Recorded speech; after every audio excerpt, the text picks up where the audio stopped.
যারা মনে করেন এ জীবন বেকার, কিছু হবে না, কি করবেন? এই দেশের কিছু হবে না, এর কিছু হবে না, ওর কিছু হবে না, এরকম যারা চিন্তাভাবনা করছেন, দেখবেন তাদের অনেক সময় মাথার এই পুরো পোরশনটাতেও খুব হেভিনেস ফিল হয়, বা মাইগ্রেন যারা অ্যাটাকে ভোগেন, যারা মেডিসিন ছাড়া, কোনো ইনজেকশন ছাড়া ভালো করে রাতে ঘুমাতে পারেন না, জীবনে কোনো পারপাস বুঝতে পারেন না, কেন পৃথিবীতে এসেছেন, ভগবান কেন আপনাদেরকে পাঠিয়েছে।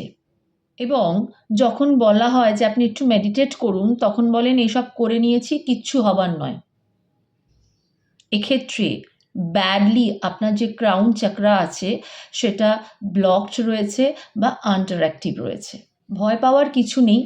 যদি এই ক্রাউন চাকরাকে আমরা ওপেন করে দিতে পারি, তাহলে পৃথিবীতে আসার পারপাস আমরা বুঝতে পারবো, এবং আমরা অ্যাঞ্জেল নাম্বার দেখতে পারবো, বা আপনারা দেখবেন যে কিছু ডাউনলোডস হচ্ছে, এবং আপনার সাথে ইউনিভার্সের একটা কানেকশন তৈরি হচ্ছে। এর জন্য কিছু প্রসেস রয়েছে। এক্ষেত্রে আমরা ক্রিস্টাল ইউজ করতে পারি, যেমন অ্যামেথিস্ট, মুনস্টোন, ক্লিয়ার কোয়ার্জ, এগুলো ভীষণভাবে হেল্প করবে।